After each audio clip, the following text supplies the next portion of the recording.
Mesdames et messieurs les maires, nous allons commencer, s'il vous plaît. Est-ce qu'on peut fermer les portes et s'asseoir, s'il vous plaît? Merci beaucoup.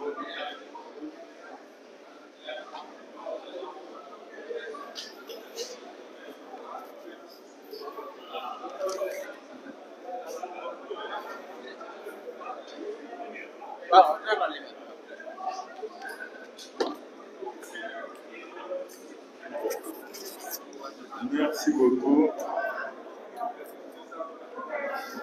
Voilà, mesdames et messieurs, je voudrais, au nom de la conférence des leaders, remercier à nouveau très fortement et très sincèrement mesdames et messieurs les maires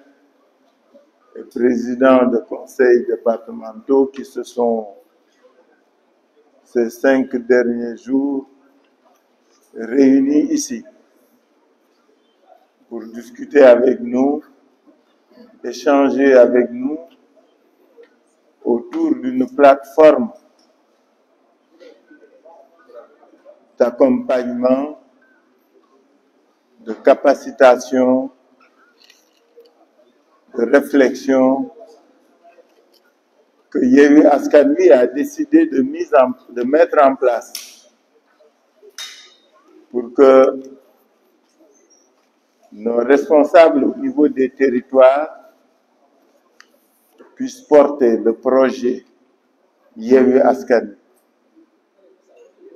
Ce projet qui tend à libérer, mais surtout à promouvoir et à émanciper les populations du Sénégal. Avec les maires, nous sommes conscients, nous sommes surtout convaincus de ce que nous pouvons gérer nos territoires autrement. Nous pouvons promouvoir ces populations différemment, mais efficacement et de manière efficiente. Les 3 jours de séminaire ont été l'occasion d'entendre des experts, de bénéficier de leurs enseignements, mais surtout de recueillir de nos collègues et camarades élus leurs premières sensations, leurs premières impressions, confrontées à la réalité du terrain, entre les projets que eux, éléments de la population, avaient perçus et la réalité de l'administration et de l'exécutif dont ils prennent la charge. Ce fut utile, ce fut intéressant et ce fut fécond. En tout cas, merci à chacune de vous et à chacun de vous. C'est pourquoi nous avons décidé, en tant que conférence des leaders, de nous adresser à l'opinion nationale et internationale à travers ce point de presse pour lequel nous vous remercions, mesdames et messieurs les journalistes, qui verra les interventions de Déthié Fall, qui est notre opérationnel, et Malick Gakou pour nous parler du séminaire et des propositions auxquelles il a abouti. Et ensuite, nos camarades Ousmane Sonko et Aïda Mbodj interviendront sur la situation politique nationale et sur les perspectives de Yewwi. Si vous en conveniez, je vais donner la parole à Déthié Fall. Voilà, je fais ça.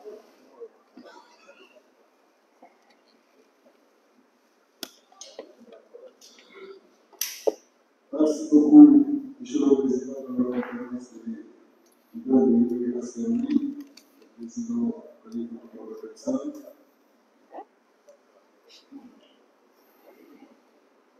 Nous l'avions annoncé au dernier point de presse que nous avons tenu, que dans les prochains jours, nous allions organiser un séminaire qui regrouperait tous les maires et présidents de conseils conseil départemental élu à l'issue des élections territoriales du 23 janvier. Une promesse que nous avons tenue à honorer. Et depuis le vendredi 8 avant-hier, à 8 heures, nous avons déplié ce séminaire et nous l'avons clôturé tout à l'heure à 15 heures le dimanche 10 avril. Un séminaire extrêmement riche qui nous a permis de revenir avec les équipes de Yewwi Askan Wi sur différents thèmes que nous avions pensé utile de partager avec eux, de permettant de gérer correctement leur collectivité et de maintenir intact ce lien de confiance qui existe entre ces élus et les populations. Je voudrais, avant de revenir sur les thèmes que nous avons abordés, remercier et féliciter le comité scientifique qui a travaillé d'arrache-pied pour une organisation parfaite de ce séminaire et à la tête de ce comité, Bassirou Diomaye qui a travaillé avec Mohamed Ndao qui a été présent tous les 3 jours ici dans cette salle, mais également remercier M. Mbaye. Et les différents experts qui ont pu à nous faire des présentations d'une très grande profondeur, d'une très grande densité. Remercier et féliciter M. Pouy, M. Sonko, remercier et féliciter également M. Laïc, d'ailleurs, qui a été le premier à présenter, mais M. Djidja Faye, qui a présenté hier aussi. Ce n'était pas évident que nous avons réussi. Et ça s'est fait dans l'esprit Yewwi. Ce qu'on appelle l'esprit Yewwi, c'est la gestion efficiente des ressources. Ce que nous appelons la gestion efficiente des ressources,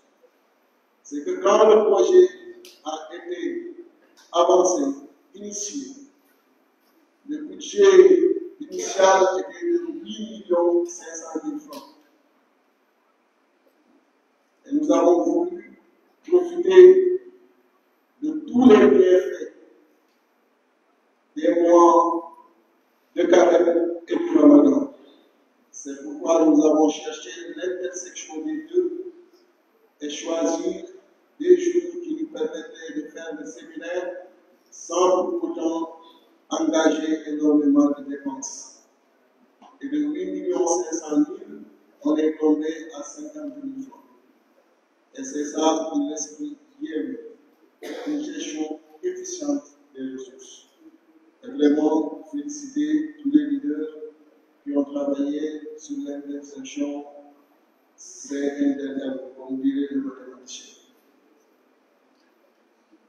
Durant ces 3 jours, nous sommes revenus avec les élus sur les thèmes suivants. Historique, contexte et objectif de la décentralisation. Ce que nous avons fait le premier jour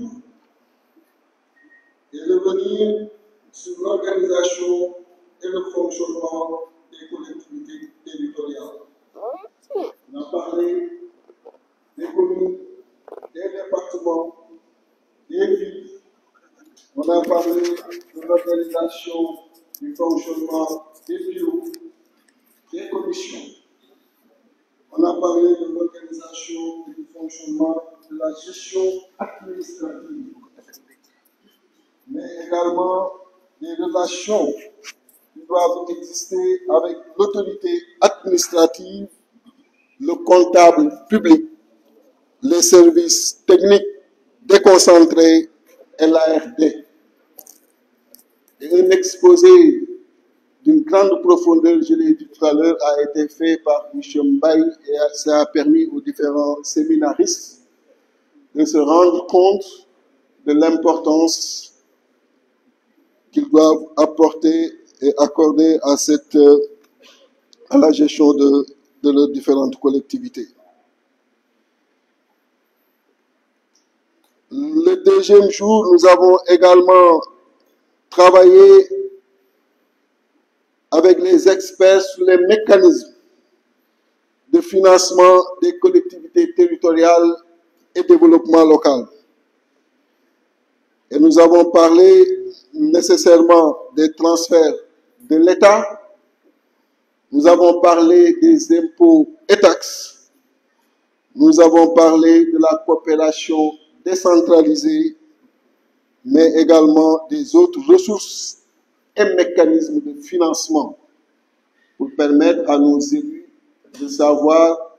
comment engager des démarches pour pouvoir trouver suffisamment de ressources pour faire face à leurs obligations et pour pouvoir dérouler correctement les programmes qu'ils avaient présentés aux populations quand ils étaient à la recherche de leur suffrage. Nous avons naturellement parlé de la maîtrise d'ouvrage local, parce que c'est fondamental que l'on puisse savoir d'où commence notre responsabilité sur ces aspects et également d'où elles finissent. Et on est largement revenu avec eux sur les étapes, sur les acteurs, sur les outils et documents administratifs et financiers. Et je pense que tous les séminaristes sont sortis de cette formation suffisamment outillés et disposés aujourd'hui sous ce registre à faire convenablement leur travail.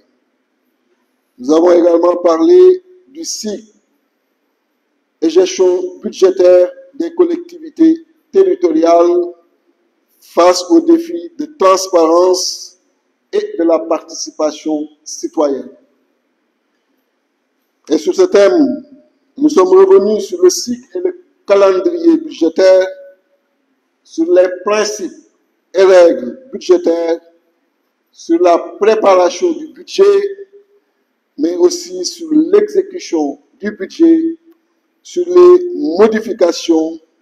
et sur les opérations en fin de gestion. Et je pense que les maires et présidents qui sont là, comme sur tous les autres thèmes abordés, ont une nette compréhension du budget et de ses différentes déclinaisons. Et vraiment, nous remercions tous les experts qui ont eu à nous faire ces présentations. C'était une promesse, je l'ai dit tout à l'heure, une promesse qu'on a tenu à respecter. Parce que nous avons été aux élections locales. Je le rappelle, le Yewwi n'a compétit sur les 43 départements que dans 30 départements. Sur les 5 villes que dans 4 villes. Et si on ramène les résultats dans ces collectivités où on a été en compétition avec l'État, Yewwi dispose de 32% du suffrage national, là où Bye Bye est à 37% du suffrage national. Vous comprenez donc la grande confiance que les populations sénégalaises aujourd'hui accordent à cette coalition. Et pour ces raisons, nous avions jugé utile de former et de préparer nos élus pour qu'ils sachent qu'ils ont un contrat à devoir respecter avec les populations. Une proximité, une gestion propre des ressources des collectivités de façon générale, mais également une gestion transparente. Savoir que c'est un pas que nous venons de faire, mais il y a beaucoup d'autres pas qui sont devant nous. Et voilà ce que je voulais dire. Et je vais donner la parole au président Malick Gakou pour compléter sur cette formation avant de retourner la parole au président Khalifa Ababacar Sall. Je vous remercie de votre bien-aimable attention.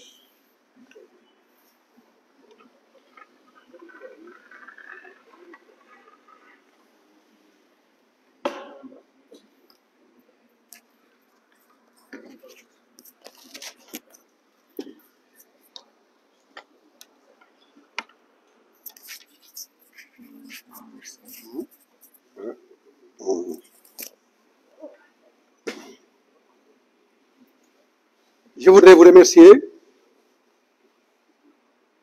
Monsieur le Président de la conférence des leaders de la coalition Yewwi Askan Wi, cher grand frère Khalifa Ababacar Sall, chers collègues,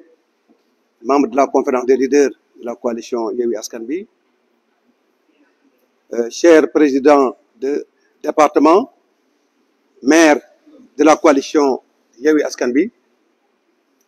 je voudrais à mon tour féliciter les membres du comité scientifique et tous les participants de cet importantissime séminaire de la coalition Yewwi Askan Wi, un séminaire qui consacre le patchwork de problématiques auxquelles nos maires et présidents de département sont confrontés dans l'exercice de leur mission en tant qu'élus locaux. Bien évidemment, en abordant les différents thèmes liés à la gestion et la problématique de la gestion des territoires, nous avions retenu que le plus important et le plus fondamental pour la coalition Yewwi Askan Wi, c'est d'assurer à nos élus les capacitations à même de leur permettre d'être en efficience par rapport aux perspectives que nous sommes dessinés pour le Sénégal. Vous savez parfaitement que la coalition Yewwi Askan Wi a pour ambition de développer le Sénégal, a pour ambition de sortir le Sénégal de l'ornière, a pour ambition de créer les paradigmes d'un développement assujetti à une croissance inclusive au service des populations de notre pays. Et bien évidemment, nous savons tous que cela n'est pas possible si à la base nous n'avons pas de territoires développés. Si à la base nous n'avons pas de territoires qui jouissent de la faculté fondamentale de la gestion de l'espace géographique des territoires, c'est-à-dire l'intercommunalité. C'est la raison pour laquelle nous avons attiré l'attention de nos élus sur la nécessité de la création et de la mise en exergue de toutes les potentialités liées à l'intercommunalité des territoires. Puisque ce n'est qu'à travers l'intercommunalité des territoires que nous pouvons agréger les forces qui devront nous permettre de mutualiser les ressources au grand service des populations que nous sommes appelés à gérer. Ça a été aussi le séminaire de l'occasion pour les élus d'échanger avec les spécialistes sur les imperfections liées à la déconcentration et à la décentralisation. Vous savez parfaitement que l'un des hic, sinon le principal hic de notre décentralisation, c'est que bien souvent, dans ces différents stipulés, la loi confère aux collectivités territoriales des attributions, mais également, cette même loi ne donne pas à ces collectivités les moyens de l'exercice de ces attributions-là. Cela, bien évidemment, pose problème et c'est une des failles de la décentralisation que, bien évidemment, dans le contexte de l'évolution politique de notre pays à travers les changements et les mutations que nous voulons impulser pour le Sénégal de demain, naturellement, la coalition Yewwi Askan Wi reviendra sur ces paradigmes pour une plus grande efficience de la déconcentration, mais également de la décentralisation au service de la gestion de proximité. C'est aussi l'occasion pour la coalition de revenir sur les fondamentaux de notre engagement pour le Sénégal, c'est-à-dire la gouvernance démocratique, et dans un de ces aspects de la gouvernance démocratique, c'est-à-dire la transparence de la gestion des ressources publiques. Il est important pour la coalition Yewwi Askan Wi soit gérée de manière efficiente, de manière efficace au grand service des bénéficiaires que sont exclusivement les populations des territoires, donc les populations de notre pays.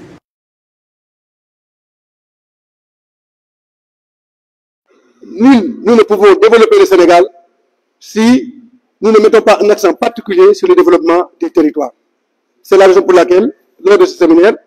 nous avons arrimé toutes les perspectives de développement de notre pays sur le développement des territoires. Oui, pour des territoires développés, oui, pour un Sénégal en harmonie avec ces principes de ces territoires développés, mais territoires développés dans le cadre d'une gouvernance démocratique, dans le cadre d'une gouvernance transparente, dans le cadre d'une gouvernance efficiente au grand service des intérêts des populations de notre pays. C'est aussi l'occasion pour nous, à travers ce séminaire, de prouver à la face du monde combien il est important et sacerdotal pour nos élus de se mettre exclusivement au service des populations. C'est aussi la raison pour laquelle tous les élus de la coalition Yewwi Askan Wi se sont engagés à ne ménager aucun effort pour qu'à la base, l'articulation de cette vision de Yewwi Askan Wi soit une réalité. Une réalité dans la gestion des ressources, une réalité dans l'exécution des décisions prises au sein des conseils, une réalité dans l'arrimage de cette perspective par rapport au bien-être social et au développement humain de nos populations. Sans pour autant être long, je voudrais terminer pour dire avec force et pertinence combien il nous paraît important de magnifier le rôle et l'importance des maires, des présidents de département dans la perspective du développement économique et social de notre pays. C'est la raison pour laquelle nous insistons encore une fois afin que cette dynamique enclenchée par Yewwi Askan Wi et qui s'est auréolée par la brillante victoire de notre coalition lors des élections locales du 23 janvier puisse se concrétiser pour conduire le pays vers des mutations les plus importantes, encore plus importantes pour le devenir de la nation sénégalaise au grand profit de la défense de ses intérêts supérieurs. Je vous remercie.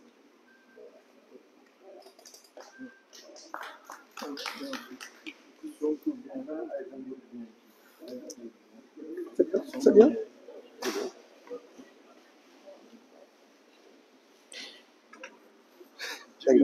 Son place que jël par la force. Léegi da nga jël son place par la force. Hein? Okay.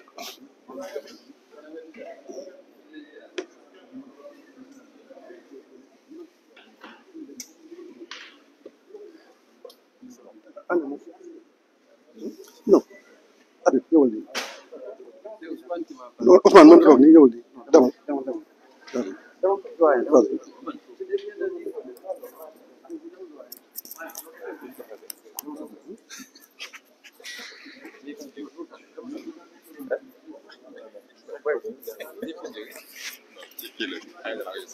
suñu micro kan moo war a yow la ah moom la ah d'accord ah kon takkal lii bu kan la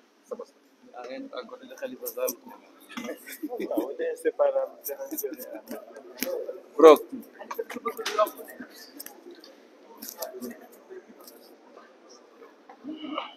buy jàpp nga ma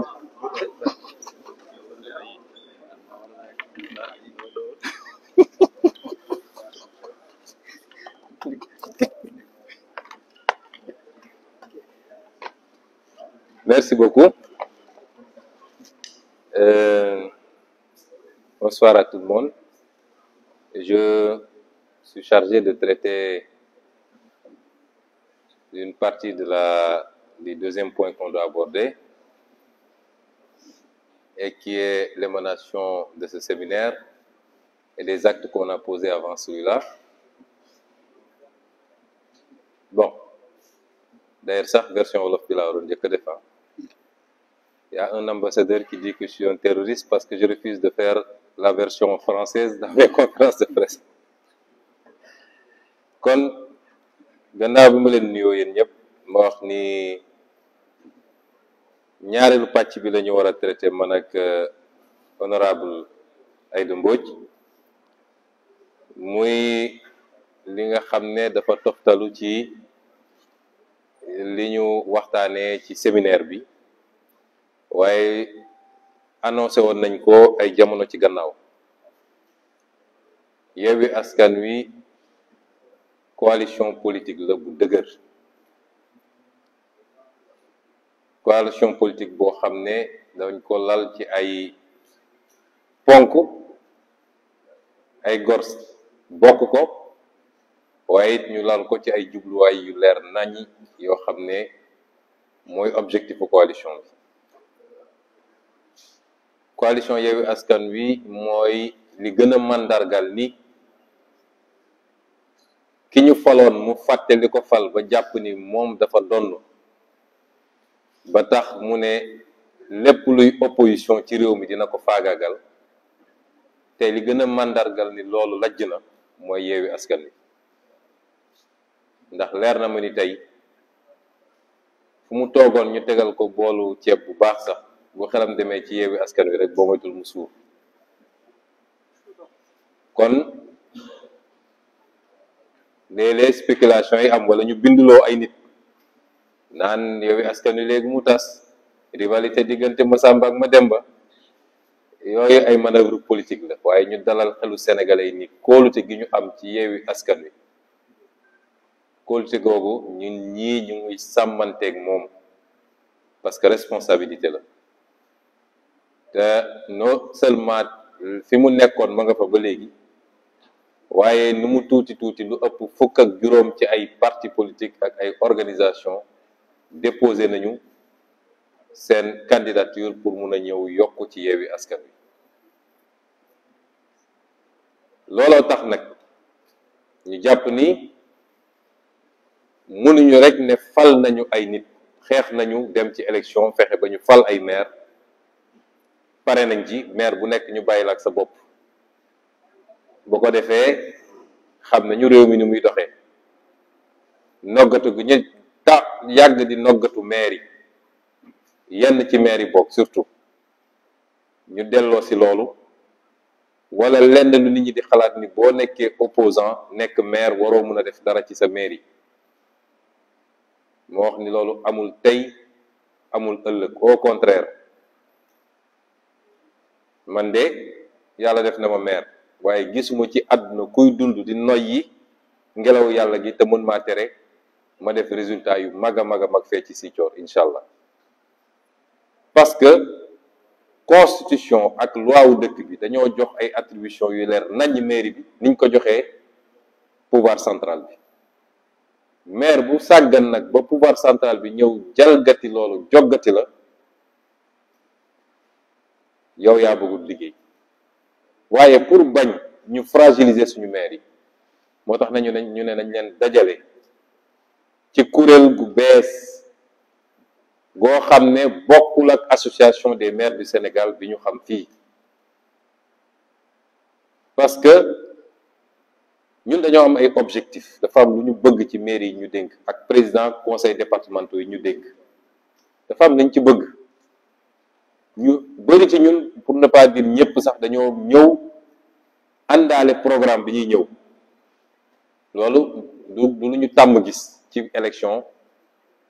département wala commune, waaye dañoo fenk ay programme ñëw présenter askan wi ay programme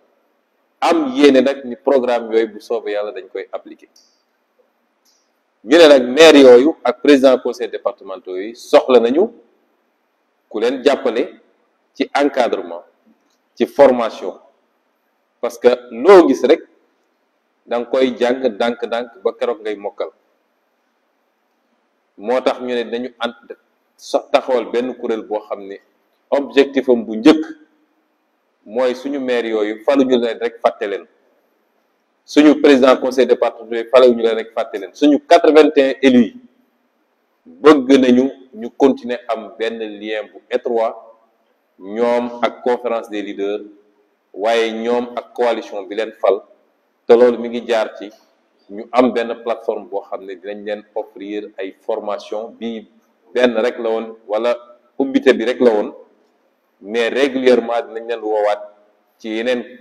thèmes yoo xam ne yu ñuy tànn la, jël ay nit yoo xam ne seen xam-xam màcc na ci loolu, ñu ñëw former leen ci loolu, parce que dañu bëgg suñu maires yi nekk les meilleurs maires du Sénégal. dañu bëgg suñu président conseil départementaux yi nekk les meilleurs du Sénégal également loolu bokk na ci objectif bu ëpp solo wala ci benn ci ëpp solo ñu ne it war nañoo mutualiser mooy lépp lu ñuy jànkonteel ci jafe-jafe ci ni ñuy liggéeyee ci biir mairie yi kenn ku nekk waruñu ko bàyyi rek moom muy nekk ci jafe-jafeem ak administration déconcentrée nekk ci jafe-jafeem diggante moom ak ñi mu war a administrer waaye ku ci am jafe-jafe war nga am foo ko mën a andee kenn ku ne andi xalaatam peut-être am na ku la ci ëpp gis-gis ñu jàppalante ci loolu ba wàññi problème yi gis ngeen ni maire yi léeg-léeg dañ leen jox ay cër waaye nguur gi pouvoir central foog na ni moom rek moo am cër bu mu jëlee ci constitution ba tax jàpp na ni war na mën a écraser les mairies te loolu day firndew lu bëri bu ci gën a fës mooy léeg-léeg diggante maires yi ak les préfets wala les sous-préfets am na sax bu ñu ci signalé fii ci séminaire bi ab sous-préfet boo xam ne dinañ ko sutural pour le moment waaye xam naa ni bu déggee li may wax bu mu woote suñu benn maire naan ko andil 1 million pour participation aux élections wala andil 500 000 pour participation au 4 avril loolu c'est de l'arnaque détournement la mu ngi ñuy dégg bu ko déggee bu mu ko defati ndax bu ko defatee dinañ ko régler ak moom parce que loolu du cëram loolu de boo ko defee ak maire boo xam ne xamul lan mooy ay prérogative am kooku mun na paniquer dem jox ko 1 million waaye loolu amul cëslaay amul fondement te warut kon cas yu mel noonu moo tax ñu ne dañu taxawal suñu benn kuréel boo xam ne saa suñu bëgg bu ñee noggatu suñuy maire wala ñu bëgg leen jaay doole ki ko bëgg a def na xam ni du jàkkaarloo kese ak benn maire waaye Yewwi Askan Wi yépp lay jàkkaarlool leader yi ba ci maire yi ba ci militants yi ba ci sympathisants yi ñun duñu tooñ de prérogative bu état duñ ko jalgati waaye duñu nangu état central aussi di jalgati suñuy prérogative yooyu yépp nag moo tax ñu ne dañuy taxawal suñu kuréel tuddee ko réseau des élus locaux du Sénégal en acronyme mu doon réel Déthié Fall nag nee na ñun neewuñu ñeneen ñi ay faux lañu waaye ñun xam nañu ñun ay réel lañu réseau des élus locaux du Sénégal réseau boobu day dajale ñëpp nag yemuñu ci maire yi waaye dañ ko yaatal ba ci président conseil départementaux yi yemuñu ci Yewwi Askan Wi kese tamit maire bu jàpp ni par rapport ak say objectif ak li nga soxla ci xam-xam ak ci façon bi nga bëggee gérer sa mairie mën nga koo am ci réseau des élus locaux du Sénégal xamal ni am nga fi sa place tëjuñu ko ci kenn rawatina nag les autres maires de l'opposition tëjaluñu ko kenn waaye dama ne même maire bu nekkul opposition boo toogee ba gis ni li fi nga bëgg a jëmale sa commune ak ñun li ñuy offrir ci plateforme gis nga ko ci suñu réseau bi boo ñëwee am nga fi sa place ñaareel bi mooy jox nañu suggestion élus locaux yëpp parce que budget élus locaux yëpp pratiquement budget municipalité yëpp am na benn ligne bu ñu voté woon tuddee bëggoon ko mun na nekk cotisation à l'association des maires du Sénégal ñu jox suggestion tous les maires ñu def virement de crédit voté ko par leur conseil loolu ñu waroon verser ci association des maires du Sénégal nañ ko verser nañ ko revoté ñu verser ko au réseau des élus locaux du Sénégal bi nga xam ne ñoom ci la ñu bokk ñetteel bi mooy li nga xam ne droit la texte yi prévoir ko xam ngeen ni am na luy jóge ci état bi di jaar ci association des maires du Sénégal jamono ji mu nekkoon nag benn association mënoon lañ ko verser waaye tey comme ñaari association la rek day jaadu la ca war a ñëw ci réseau des élus du Sénégal ñëw ci, la war a dem ci association des maires du Sénégal dem ca, parce que loolu àq la te bañuñu ci dara ba ci dem ci devant la Cour suprême, parce que noonu la war a doxee. Un élu est un élu et on est sous le régime de la liberté d'association. nañu xam ni association yooyu du ay institution, du loo xam ne loi moo ko imposé. Liberté d'association la. Maire bu mu neex sax nga ne bokkuma ci benn association. dama bëgg mu leer parce que dañuy jàpp ni léeg-léeg ay institution la, comme ni assemblée nationale nekkee institution wala commune bi loi moo ko prévoir. déedéet, amul benn loi boo xam dafa prévoir ni dañu war a am association bu tudd association des maires du Sénégal. Liberté d'association la, daje nañu sur une base, j'allais dire corporatiste, daal di créer cette association là, état bi reconnaître ko ne nag relation bi laa bëgg a am ak association bi, daal di dugal ci loi yi ne fonds de dotation bi nii, liy jóge fii nii, lii dina dem ci association des maires du Sénégal. Donc bu ñu demee ba am ci ñaar yooyu yépp, ku nekk dañu war a xool, moo xam au prorata moo xam leneen, ku nekk lañ ko war a jox ci loolu ñu jox ko. ñetteel bi mooy lépp luy nag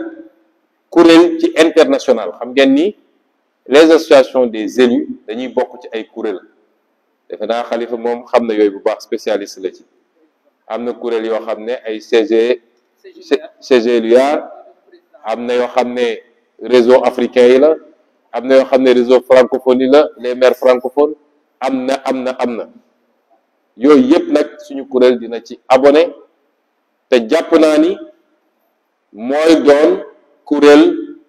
gi ëpp doole gi gën a significatif Sénégal, parce que mooy li ñu defoon rek ñoom bi ñu génnee ci élection bi, ñu gaawantu yooxu fépp nag daal di coloré carte bi yëpp marron, carte Sénégal ne ñoom gañe nañ. waaye ku génn ci élection locale, gañewoo Thiès, gañewoo département wu Mbacké, gañewoo Rufisque, gañewoo Kër Massar, gañewoo Guédiawaye, gañewoo Dakar, gañewoo Kaolack, gañewoo Ziguinchor, daanaka sax Pikine ni nga fexe ba écarté liste moo tax, waaye suñ ko jëloon ci commune d'arrondissement yi gañewoo Pikine, kooku soo taxawee ni gañe naa élection yi da ngay nax sa bopp. loolu nag bu génnee ci association maire du Sénégal, gëm naa ni squelette association moo fa des, waaye association nekkatu fa. ndax même sur l'international respecté nañu lépp nag, waaye dañuy xool les communes les plus significatives. suñuy organiser tey, année prochaine dañu organiser fii 2023 normalement le forum mondial de l'économie sociale et solidaire. ville de Dakar moo koy organiser. forum mondial de l'eau bi ñu jógee, gis ngeen njuuj njaaj yi ñu def ba nangu ko ci ville de Dakar, mais loolu dootul am. ce sera la dernière fois, parce que noonu la mbir mi di doxee au niveau international. kon ñiy annoncé Sénégalais ni bis ni ki tey jàppaleen ni kuréel googu sampu na, dina dajale lépp lu ñu am comme élu, waaye ubbi na loxoom ci bépp élu boo xam ne jàpp nga ni li doyen Cheikh Gueye di wax, nee na association ba la de baax, li mu ci xam mooy champion du Sénégal en matière de tàgge. semaine bu nekk moom tàgge le grand-père de tel maire, et cetera. ku jàpp ni nag li nga bëgg ci luy doxal jox jëmmal collectivités locales yi, parce que dañu war a respecter les collectivités locales. askan bi moo leen wóolu, fal leen, yaakaar leen ci seen localité. waruñoo jël maire tuuteel ko, doydel ko ba maire tekkeetul dara ci réew mi. ku yaakaar ni da nga war a bokk ci mouvement boobu di jëmmalaat les élus locaux, parce que le développement ça partira de la base pour aller vers le sommet. c'est les maires les premiers acteurs, les départements les premiers acteurs du développement, balaa ngay wax feneen. ku gis sa bopp ci loolu nag, ubbil nañ la association bi, am nga fi sa place. ma daaneele nag ci xibaar bi ñu jotandoo ñun ñëpp ni yokk nañu nombre de députés assemblée nationale, jóge na 165 dem léegi 172, kon yokk nañ ci juróom-ñaar. ñu wax ni ki fi nekk bi mu nekkee fii ba léegi musul consulter kenn, musul concerter wala kenn buy jël décision yi ni mel. léeg-léeg ñu dajale nit ñi ne concertation, fekk ñoom la ñuy décider nañ ko bu yàgg. moo tax ñun biñ ñu waxee ci mbirum yokk député, Yewwi Askan Wi dafa ne bi muy décider pour des raisons politiciennes mooy inondation am na Kër Massar ci càgganteem moom ci boppam mu dem Kër Massar amu fa solution mu bëgg a lu defal ñooñu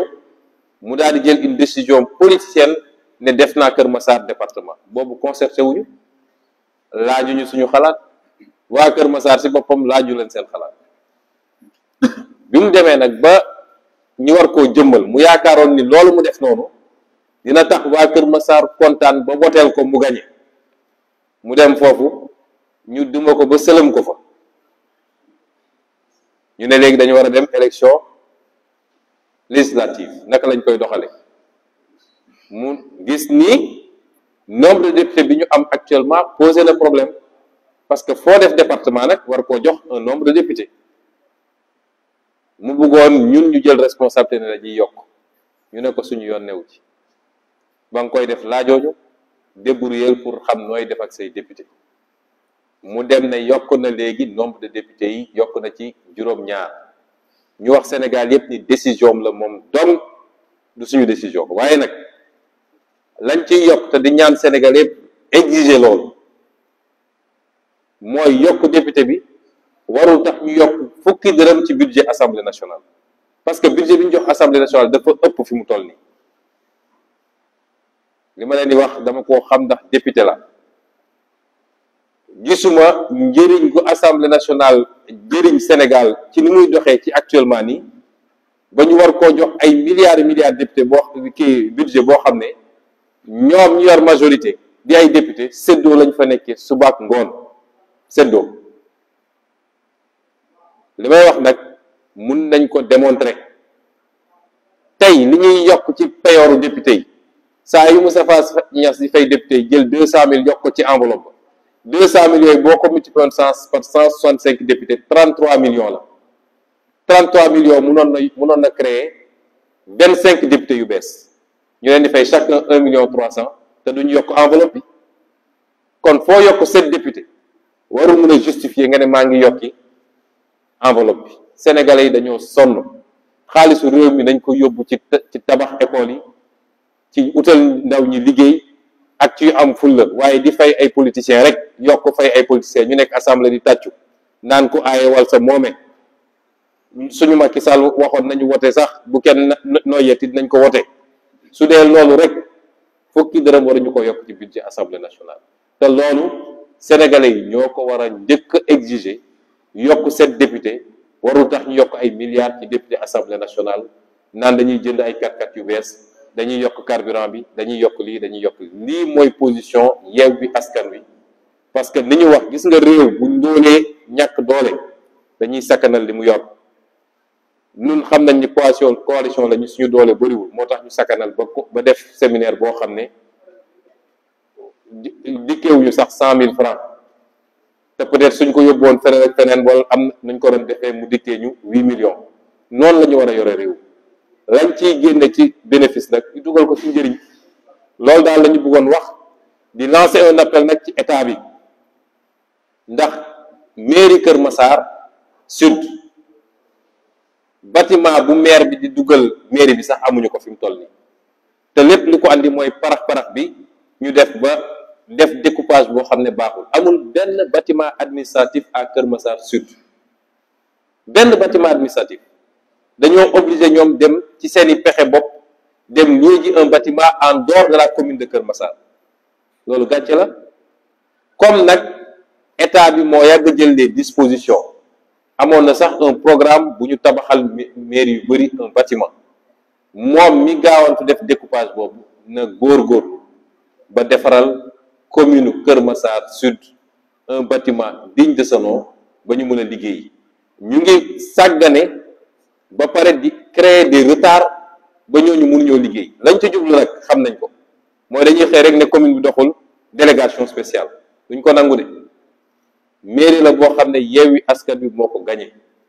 jafe-jafe yi ñu nekkee ba mënuñu liggéey xam nañ ko te état moo leen ko teg ne état bi teggi jafe-jafe yooyu ba ñu mën a liggéey ni ñu war a liggéey ñu ngi leen gërëm leen sant salaamaaleykum.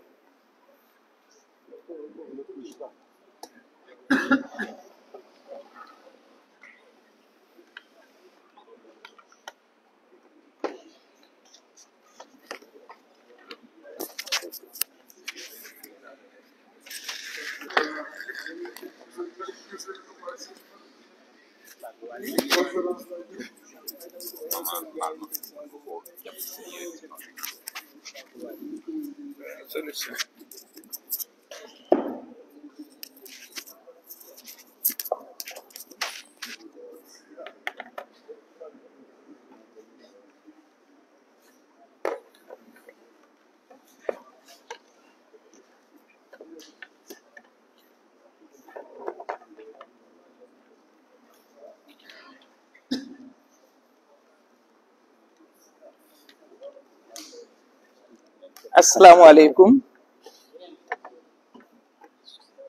yaakaar naa ne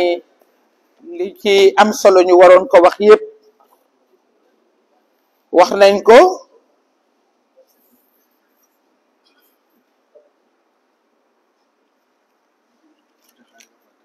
te yaakaar naa sant yàlla rek la ñuy def dañuy wax alhamdulillahi rabbil alamin sant yàlla ñun leaderu Yewwi Askan Wi ma di leen nuyu di nuyu maire yi nga xam ne ak président conseil département yi fi nekk def déplacement ñëw bàyyi seen soxla yépp depuis ñetti fan waaye lii lu am solo la di remercier presse bi ci ni ñu ñëwee fekke suñu waxtaan li nga xam ne ci lay jublu muy li Ousmane wax defe naa wax na lépp waaye réel bi nga xam ne mooy ñëw nekk seen mbootaay dafa nekk mbootaay gu am solo mbootaay gu am solo goo xam ne defe naa bu ñuy wax attractivité def nañ ko bu yàgg ba ngeen faloogul maire yi fi nekk ak maire yi nga xam ne jotuñu jàll te bokk ci Yewwi Askan Wi dama jàpp ni kenn gënu leen a am solo bi investiture yi jotee Yewwi Askan Wi ni mu investir kenn investir wu ko moo tax ma ne ko kuy candidat wu Yewwi Askan Wi rek loolu sama baat ca kaw dama koy wax dama koy waxati jàmbaar ga ndax dañu trier profil bi dañ ko seet ndax ñëpp ñu bëree bëggoon crédibilité probité charisme kon yéen ñii fi toog mën ngeen a sagoo bu baax a baax a baax seen nekkin ci Yewwi Askan Wi bañ nañ ko ba booba ba léegi suñu nee kii mooy Adama Sarr ma ne ko Kër Massar Nord bu ñu nee président conseil départemental Kër Massar man la Babacar Gueye parce que miin nañ leen ba ñuy investir lañ leen miin jëluñu n'importe qui rek dañ leen xam wóolu leen parce que da ngeen a yore image Yewwi Askan Wi Yewwi Askan Wi yéen lay bàkkoo yéen lay wàllee ci ndax dafa am loo xam ne ñun jigunu ku ñuy rëbb doo may sa bopp te dañuy rëbb sagum ku deful dara ñu ne yow la sàkkaa boo defee dara te loolu moo tax lii nga xam ne ñu ngi koy def te Ousmane wax ko léegi muy réel ah décce nee na xamuñu ndax keneen foo la de mais réel de moom vrai na réel vrai na te ñu incarné réel aussi xam naa ne ay vrai lañu parce que ñun dañ ci xam dara ndax jàpp naa ne gox bu ca nekk jël nañ les meilleurs te askan wi fekk nañu ci loolu nag ñu pour ko présenter au niveau national et au niveau international parce que dafa liberté d'association dafa am su fekkee ne yow jàpp nga ne kenn du dem créer ay commune am de 200 habitants wala ay commune 500 habitants ñoo war a jouer sur le nombre la ñu dal assemblée dal ñu su fekkee ne Ousmane Sonko dafa am lu am solo lu mu war a wax sénégalais yi ñu ni ko doo ko fi waxe nombre ba daal di koy yuux su ko defee keneen ñëw ni maa ngi gërëm di sant bañ nañ ko bu ñuy ñëw assemblée duñu sax préparer dara ñoom dañuy ñëw rek toog yéen journaliste yéen ma ko gën a xam ku wax ñu tontu la waaw ñoom noonu la ñuy fonctionner ku wax ñu tontu la loolu donc ñun mënuñu ànd ak ñoo xam ne nañu leen fale xam nañ ko waaye ñu nit ñu fale xam nañ ko localité yi nga xam ne ragal nañu ñu gañe leen fa organiser nañ suñu forclusion ba présenté wuñ fa candidat boo gisee décci ni leen nañu def sur la base de localité nañu évaluer sur la base de localité yi ñu bokk sëggandoo foo sëggul nuñ la fay évaluer foo nekkul ñoom ils ont organisé notre forclusion def nañ en sorte que lu nekk def nañ ko te leneen li nga xam ne tam dinaa ko signaler surtout yéen par rapport au maire mooy mais seen esprit de sacrifice et d'abnégation kenn joxu leen xaalis ngeen gañe te Dieu sait que en face kenn ku ci nekk ci yéen xaalis bu dul jeex nga am yi ma gën a xam de xam naa ne lañ fa indi ci xaalis ñee langue gee lañu fa indi ci xaalis ña sortir du lot contre xaalis boobu yaakaar naa ne jàmbaar lañu kon sincèrement ñu àndul mënuñu ànd ñu bokkul mënuñu bokk te yaakaar naa ne yéen ñi bokk rek yéen ñi nga xam ne bokk ngeen idéal yéen ñi nga xam ne mën ngeen muñ xaalis yéen ñi xamul luy corruption yéen ñi xam ne askan wi wóolu na leen ci kaw fal leen am na ci ñoo xam ne sax askan wi ñoo doon dajale di leen ko jox kon am nañ yaakaar ci yéen kon yéen a mën a ànd yéen a mën a doxal lu tax ngeen wane seen loyauté ci seen digganteeg askan wi parce que leer na leen ne du ngeen war askan wi léeg-léeg ma yónnee Ousmane Sonko bi ay audio yoo xam ne ay imam yu sori nekk à l'intérieur du pays l'autre jour maa ngi ko yónnee li imaamu Kër Socé wax mu naan ñu dimbali leen ñu yéen la ñu yaakaar yéen la ñu yaakaar bu ñu nee yéen la ñu yaakaar du leader yi toog du leader yi toog di jaay jombe ñaaw yéen a tax ñu yaakaar Yewwi Askan Wi parce que yéen a nekk ak askan wi à la base askan wi wóolu leen yaakaar jooju nag ñun lii suñu waru gar mooy di leen soññ pour ñu dëgëral ko mooy accompagner leen pour ñu dëgëral ko pour que ëllëg ki si biir ngeen xam lan mooy rôle maire te ci biir réel bii lañ koy xamee xam maire boo nekk ressources ya nekk ca dëkkam ni mu ko moomee ñun dañuy nekk ak benn kii progressiste boo xam ne du ñu nekk toog rek benn entreprise ñëw yàlla tere nag yàlla na bokk ca ñooña nga xam ne ñoom lay faral di jox yëf yi mu yegg si naan la RSE non ñun duñu pour RSE ñun da ngay ñëw utiliser nga suñuy ressource ma ne buñ la ci ëppalewul doo ñu ci ëppale ñun loolu yooyu maire la ñu bëgg ñun dañu bëgg maire yoo xam ne dañuy utiliser ressources ya ñu am pour développer seen dëkk parce que maire buñ ci bàyyeeg boppam te état bi dugg ci wala mu indi gan goo xam ne day ñëw jël la ñu am mu ni ko coppet buñ leen bàyyeeg moom rek di ngeen développer seen dëkk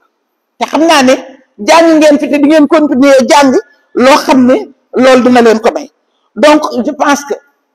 association bi li mu war a am dina ko am ci état bi je pense que association bi ni mu war a taxaw dina ko taxaw démembrement yi nga xam ne war na ko am ñu war a bokk ci association des femmes élues REFELA dinañ ci bokk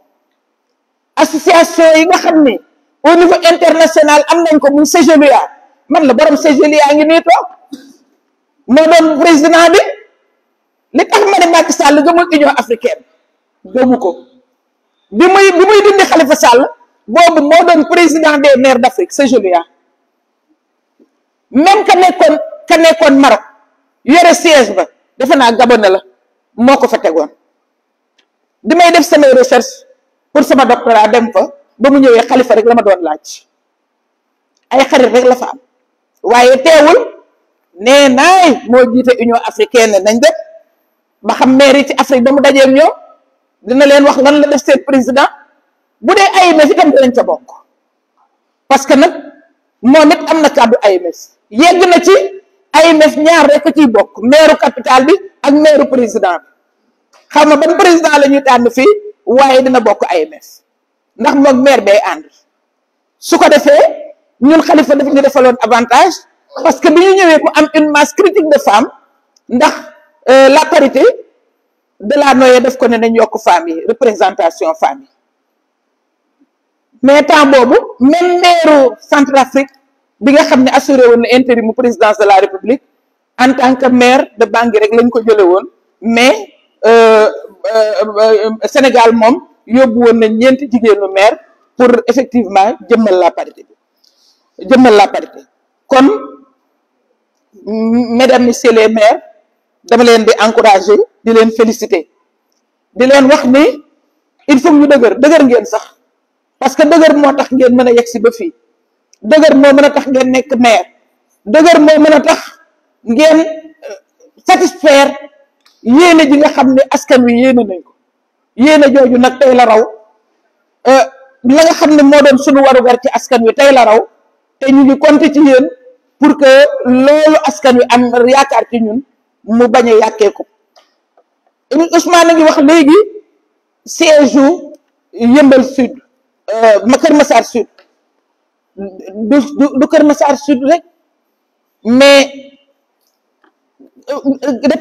le département de Kër Massar amul siège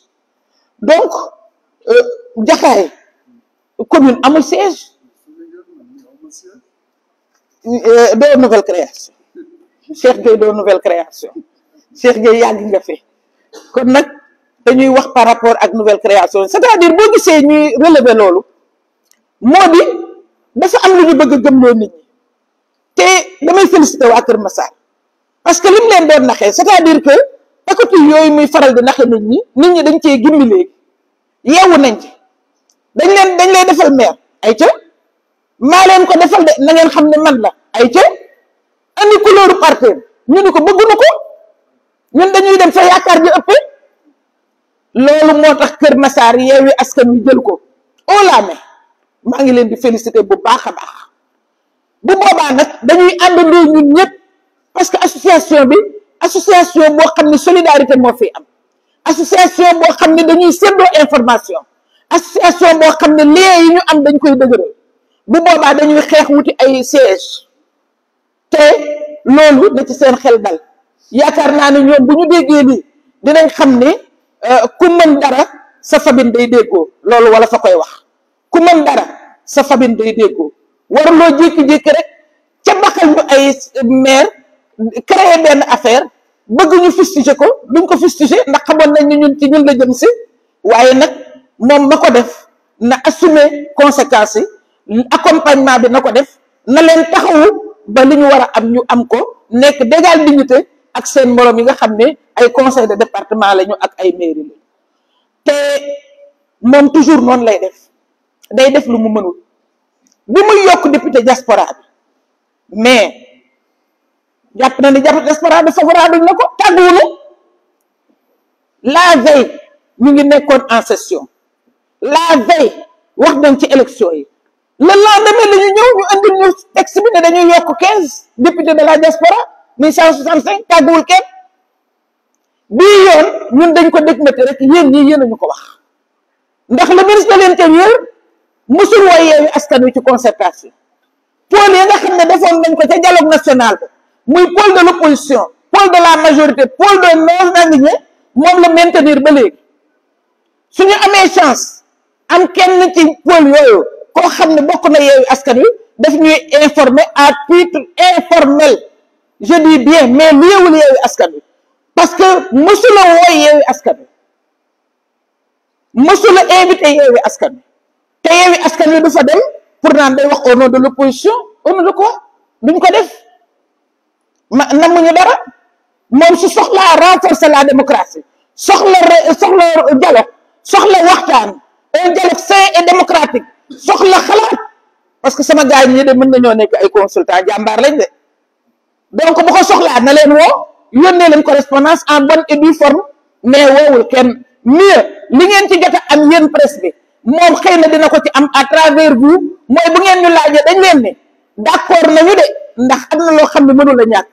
ñun mënuñu am ay maire Kër Massar am ay président de conseil de département Kër Massar te duñu d'accord ci ay député Kër Massar ku créé département di nga def li département laaj waaye nag bu mu laal budget wu Sénégal le Sénégal a d'autres priorités moo ko sombi na ko daan ñun loolu lañ ko wax loolu nag tontoo bu ñu ci te ñu doon annoncé création bi ñu ngi leen di ñaan ñu dem fa ñu jëlee information ba laajal ñu fan la koy jëlee ñu ngi leen koy ñaan parce que ñun yéen ñoo ci bokk yam ay de muye na opposition mënul muye benn opposition parce que lii ma leen wax rek moo am xanaa opposition bala nga koy muye da nga koy invité wala nga laaj koo xalaatam wala nga yónnee ko lettre mu tontu la par correspondance loolu yëpp c'est des pratiques qui se font en démocratie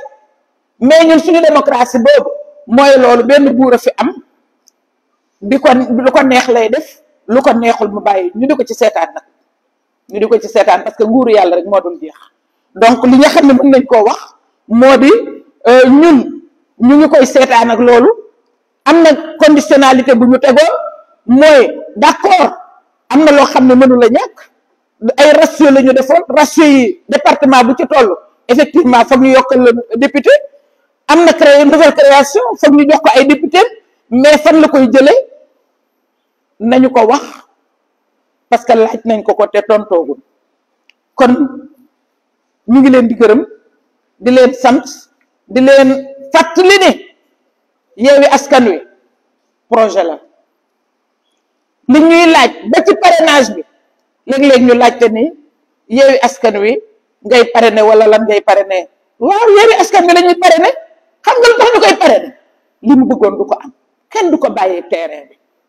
ñoom moom ñooy jàkkaarloo ñu féral ci suñuy engagement yi nga xam ne moom lañ ko waxoon ni ko Yewwi Askan Wi du ko bàyyee dara may ko benn parcelle dañuy continuer di xeex parrainage bi mais su dara des ci lu dul ñu war a déposer parrainage dinañ ko déposer avec la manière ba woon ko naka la Yewwi Askan Wi du day continuer di revendiquer la participation de Khalifa Sall Yewwi Askan Wi day continuer di accompagner ses maires et présidents de conseil Yewwi Askan Wi tey jii démb bi nga xamee ne àndaguñu sax wóolu woon nañ ñi ñuy ànd suñuy responsable tey lañ leen gën a wóolu parce que ñii fi toog di ay maire ak di ay président de conseil départemental amul kuñ ci jox xaalis amul kuñ ci corrompre amul kuñ ci soudoyer amul kuñ ci jënd alors que de l'autre côté gis nañ ko ku ñu jënd ak ku ñu jëndul nag mënuñoo ànd wasalaam.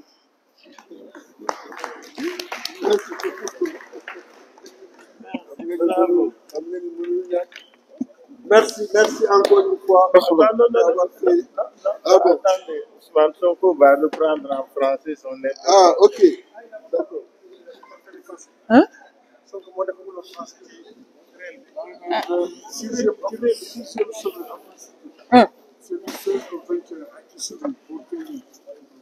Positionné wu leen léegi.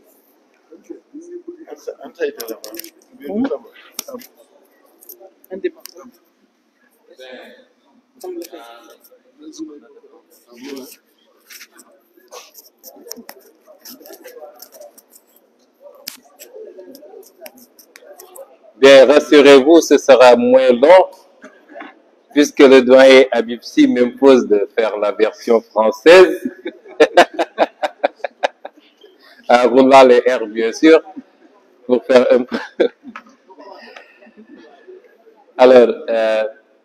il a été suggéré de faire un petit résumé en français, parce que nous avons un très nombreux public un peu partout sur le continent qui suit souvent nos interventions et qui, dans les commentaires, réclament la version française. Ce qui a été dit, c'est que nous nous réjouissons de la tenue de cet atelier qui a permis de regrouper les élus de Yewwi Askan Wi. L'idée, c'était qu'on n'était pas allé aux élections locales simplement pour gagner et après laisser les élus à eux-mêmes, devant faire face à l'appareil politique d'État. Je ne parle pas de l'appareil administratif, l'appareil politique d'État d'abord, ensuite à la machine administrative de ce même État central, et enfin aux difficultés qui peuvent être inhérentes à un manque de maîtrise tout à fait compréhensible au début, mais également aux attentes des populations. Nous avions considéré qu'il était important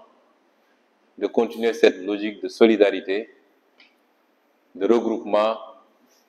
à travers un cadre, une association que nous avons dénommée le Réseau des élus locaux du Sénégal,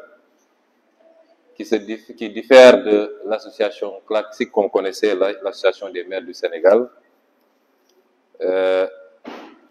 lequel réseau va regrouper l'ensemble des élus de Yewwi Askan Wi, qui sont au nombre de 81, mais qui restent ouverts, et quand je parle d'élus, c'est maire et président de conseil départementaux, mais qui restent ouverts à tout autre maire, tout autre élu, de l'opposition principalement d'abord, mais même de la mouvance présidentielle, qui considérerait que ses préoccupations relativement à la gestion de sa collectivité sont mieux prises en compte par le réseau que par une autre association. Nous avons des défis. Nous avons été élus généralement sur la base de programmes. Nous considérons que les collectivités locales peuvent apporter énormément, en tout cas beaucoup plus que ce qu'elles ont apporté jusqu'à présent, si on leur donne un autre contenu, et ce contenu il est tracé par la loi, par la Constitution d'abord, par les lois et règlements ensuite. Et nous voulons faire comprendre aux Sénégalais, parce que dans ce pays, on a l'impression que les choses commencent, s'arrêtent par une seule fonction, c'est-à-dire la fonction de président de la République. C'est une vue de l'esprit, et c'est parce que les gens ont laissé faire, et c'est parce qu'on a des présidents qui patrimonialisent tout, et qui pensent que tout doit tourner autour de leur personne,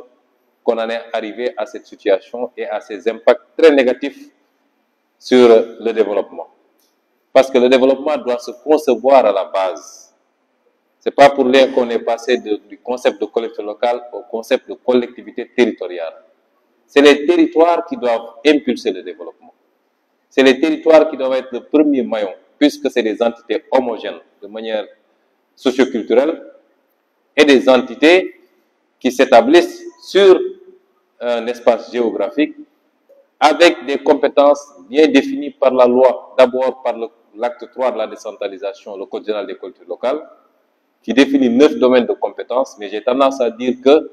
chaque élu doit comprendre que ses compétences dépassent ces 9 domaines, puisque vous avez beaucoup d'autres dispositions. Je peux en citer simplement la loi de 2020 sur les petites et moyennes entreprises, mais également la loi de juin 2021 sur l'économie sociale et solidaire, qui impose aux collectivités locales aujourd'hui de prendre toutes les dispositions pour soutenir les PME, PMI, mais également pour faire de l'économie sociale et solidaire. Ça, c'est une forme de transfert de compétences. Et de manière générale, toute affaire locale, la notion d'affaire locale est importante, toute affaire locale relève de la compétence des collectivités locales. Partant, nous considérons que le développement doit se concevoir d'abord à partir de la base, et la base, c'est les collectivités locales, c'est les communes et c'est les départements. L'autre amalgame que les gens ont l'habitude de tenir, c'est dès qu'il y a une collaboration obligatoire, elle est obligatoire, la collaboration entre les collectivités locales et l'État central. Elle découle même des suggestions ou des prescriptions de la loi et de la Constitution.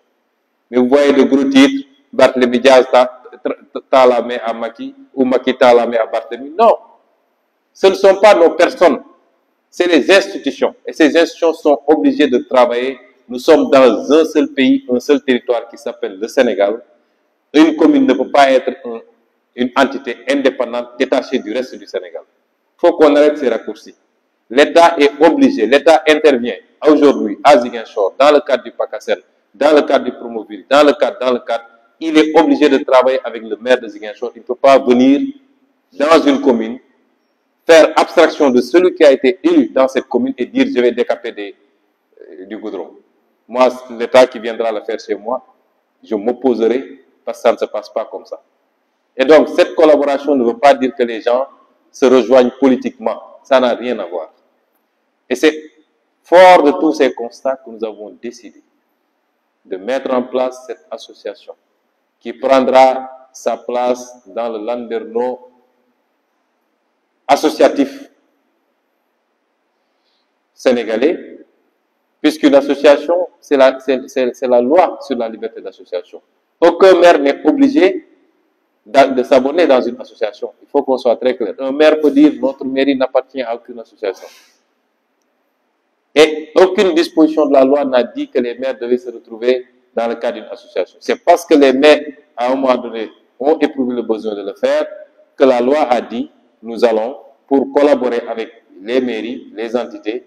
au lieu de le faire individuellement avec tous les maires, il y a certaines questions qu'on peut traiter avec ces mairies-là. C'est la gestion des fonds de dotation et d'équipement notamment, c'est quelques autres considérations. Et donc, aujourd'hui qu'il y a deux associations, la nôtre qui a été portée sur les fonds baptismaux, les textes vont être validés et avant la fin de ce mois, s'il plaît à Dieu, nous convoquerons l'Assemblée nationale pour élire le bureau et désigner les responsables, notifier officiellement à l'État du Sénégal qui devra, à partir de ce moment, nous intégrer au même titre que l'autre association dans tout ce qui devra se faire avec les collectivités locales. Mieux, cette association va s'abonner, va s'inscrire dans toutes les organisations internationales qui existent au niveau de la CGLU, au niveau des associations africaines, au niveau de l'Association internationale des maires francophones, au niveau de toutes les organisations internationales. Et j'ose croire que ce sera la vitrine des entités décentralisées du Sénégal, parce qu'une association où vous retrouvez quasiment toutes les grandes villes, pour ne pas dire toutes les villes, où vous retrouvez toutes les grandes communes du Sénégal, qualitativement est beaucoup plus représentative que toute autre association qui, quand bien même elle serait quantitativement beaucoup plus fournie. Ensuite, nous avons évoqué la question de l'augmentation du nombre de députés qui passe de 165 à 172. Nous voulons dire aux Sénégalais que nous ne sommes pas impliqués dans ce processus. C'est le pouvoir et uniquement le pouvoir, comme il l'a toujours fait de manière solitaire et sans concertation, qui a décidé d'augmenter le nombre de députés. Parce que c'est ce même pouvoir qui, dans la précipitation, face aux inondations qu'a vécu Keur Massar il y a 2 ans, et pour lesquelles il n'avait pas de solution, a voulu plaire en annonçant l'érection de Keur Massar en un département. Nous ne sommes pas opposés à cela, puisque tous les critères démographiques, géographiques étaient réunis, mais ça s'est fait dans un état d'impréparation, qui fait qu'aujourd'hui, au moment, et parce qu'aussi il y avait un objectif politique en pensant que si c'était fait, les habitants de Keur Massar seraient tellement satisfaits qu'ils voteraient massivement lors des élections locales pour eux, et ça a été la bérésina finalement, puisqu'ils n'ont pratiquement rien gagné à Keur Massar, malgré les milliards qui ont été déversés durant la campagne. Et aujourd'hui, cette précipitation nous les rattrape eux au moment d'aborder les élections législatives, puisque tout nouveau département doit être également doté en termes d'élus parlementaires. Nous avons dit, puisque nous n'avons jamais été consultés à aucun moment, quand il s'agit de faire un parrainage, ou quand il s'agit de l'enlever, quand il s'agit de supprimer la primature, ou quand il s'agit de la ramener, quand il s'agit de créer un département, ainsi de suite. Jamais nous n'avons été consultés. Nous ne sommes pas concernés par cette question. Une décision a été prise, ça vaut ce que ça vaut. Mais la position de Yewwi Askan Wi, et nous attirons l'attention des Sénégalais là-dessus, vu la situation catastrophique du pays et qui va aller de mal en pis. Je ne veux pas jouer au Cassandre, mais depuis 2019, après les élections, nous avions prévenu les Sénégalais qu'ils allaient souffrir parce que les orientations qui ont été prises, consistant notamment en du tout infrastructure pour faire du tape-à-l'œil et pour satisfaire les bailleurs qui donnent leur argent mais qui orientent cet argent-là vers des investissements particuliers qui leur permettent d'imposer leurs entreprises, de résorber leur chômage et de récupérer une partie de l'argent. Ça n'a jamais été orienté vers les secteurs vraiment productifs pour que nous soyons vraiment autonomes et indépendants. C'est maintenant que le monde va entrer en crise qu'on nous sort encore le débat, oui, il faut qu'on produise pour être autonome. Qu'est-ce qu'on a fait pendant 10 ans? pour ne pas produire et être autonome, au lieu de faire des milliards pour faire des arènes et des stades. Et maintenant que le pays est dans ce gouffre et que le monde va aller vers des lendemains extrêmement délicats, nous disons qu'il n'est pas question que cette augmentation de députés soit le prétexte également pour augmenter le budget de l'Assemblée nationale, qui est déjà excessif et qui ne se justifie pas par une rentabilité de l'Assemblée nationale en termes d'apport institutionnel. Rien que les fonds politiques du président de l'Assemblée nationale, on nous parle de 50 millions par mois. 50 millions par mois pour Moustapha Niasse. Je ne sais même pas qu'est-ce qu'ils font avec cet argent-là. Rien que ces fonds-là peuvent valablement payer plus d'une trentaine de députés. Rien que les plus petits substrats qu'on donne aux députés de manière informelle, mano à mano, 200 000 francs chaque mois, ce qui vous fait 33 millions. Et ça, c'est peut-être les députés ordinaires comme moi. Je ne suis pas sûr que les présidents les vice-présidents ou les trucs de commission, etc. perçoivent ce montant-là. Avec 33 millions, vous pouvez payer 25 nouveaux députés. Donc, ce n'est pas parce qu'on a créé 7 nouveaux députés qu'il faudra augmenter le budget de l'Assemblée nationale. Il faut que ces gens-là aient pitié des Sénégalais qui souffrent. Il faut que l'argent soit orienté vers des dépenses qui créent des emplois pour les jeunes, qui résorbent les déficits qu'il y a au niveau des hôpitaux, où les gens sont encore en train de mourir parce qu'ils ne peuvent pas être dialysés, parce qu'ils ne peuvent pas bénéficier d'une chimiothérapie. Il faut que ces gens-là aient pitié des Sénégalais qui souffrent parce qu'ils ne mangent pas correctement à leur faim. Mais pensée politique du matin au soir, il faut que ça s'arrête. Voilà les questions que nous avons abordées. Et dire toujours que pour le cas de Keur Massar, nous interpellons l'État. S'il ne le fait pas, notre association le fera. Parce que nous allons bénéficier de la subvention qui nous revient de droit. Mais mieux encore, nous avons instruit tous nos maires pour que la ligne budgétaire qui était prévue au titre de la cotisation à l'AMS soit reversée, que tout le monde procède à un virement de crédit pour que ce soit versé à notre association. Plus d'autres apports que nous aurons, si l'État ne le fait pas, nous le ferons. C'est-à-dire, l'État ne peut pas, dans la précipitation, créer des départements. Aujourd'hui, le département de Keur Massar est sans siège, sans bâtiment administratif. Le conseil départemental est sans siège. La commune de Keur Massar Sud est sans siège et la commune de Jaxaay Parcelles est sans siège. Ils n'ont même pas un bâtiment administratif. Certaines communes ont dû sortir de leur périmètre pour aller chercher un bâtiment où loger le conseil pour le moment. L'État doit prendre des dispositions pour doter ces communes de bâtiments parce qu'il l'a toujours fait. Et nous disons que les désagréments inhérents à ces problèmes ne pourront jamais justifier que ces communes soient mises sous délégation spéciale. Parce que nous savons comment ça marche. Quand une commune n'a même pas une salle pour faire ses délibérations, après on se lève, on dit qu'il y a des dysfonctionnements, délégation spéciale. Toutes ces communes sont des communes de Yewwi Askan Wi qui ont été chèrement gagnées. Nous n'accepterons jamais, mais au plus grand jamais, que Macky Sall les mette sous délégation spéciale. Je vous remercie. Merci beaucoup, mesdames et messieurs. La séance est levée. Merci.